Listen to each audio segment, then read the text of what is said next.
Thank you, Mr. Chairman, and thank you, Dr. Elmendorf, for being here. Dr. Elmendorf, I thought your presentation was very, very strong and interesting, except you, I think, kind of left out some very important facts of contemporary America. And I'm going to tell you what I think, and you tell me if you agree or if I'm wrong.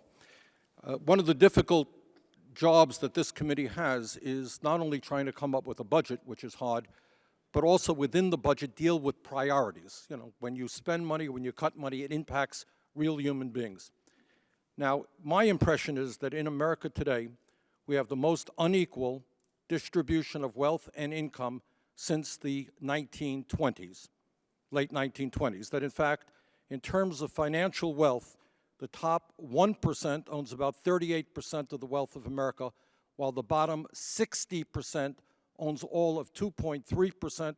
And my understanding also is top 1% today in terms of income earns more income than the bottom 50%.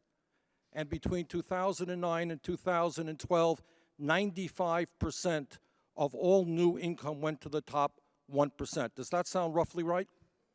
So, Senator, it sounds roughly right. We have not done analysis ourselves through 2012 nor back to the 1920s, and I'm not an expert on that other work.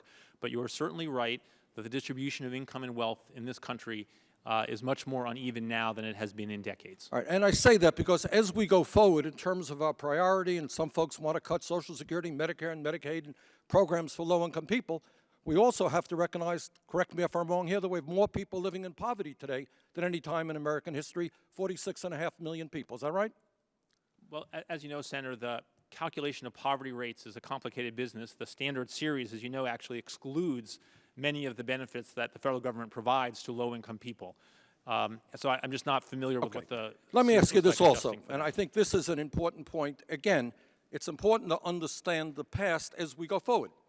Your chart that you gave us tells us that up until 2001, I think 98, 99, 2000, 2001, we actually had a surplus. We had a surplus. Now, is it fair to say that the reason we began to go into deficit was because we went to war in Iraq, which by the time we take care of the last veteran is going to cost us about $3 trillion. How do we pay for that war? So, Senator, as you know, Congress cut taxes and then spent significant... You mean in the middle of a war, overseas. you're not suggesting that in the middle of a war which costs $3 trillion, Congress actually cut taxes for the rich? You're not suggesting that, are you? Bernie, Senator, as you, the Congress cut taxes for a lot of people, and the Congress spent a lot of money fighting overseas. Point being, the reason we're in a deficit today is 2 unpaid wars, a Medicare Part D program unpaid for, large tax breaks, $1 trillion of which went to the wealthy. And I only say that is that as we go forward to figure out where we want to be as priorities, you got to remember that fact as well. Thank you. Thank you, Mr. Chairman. You got it.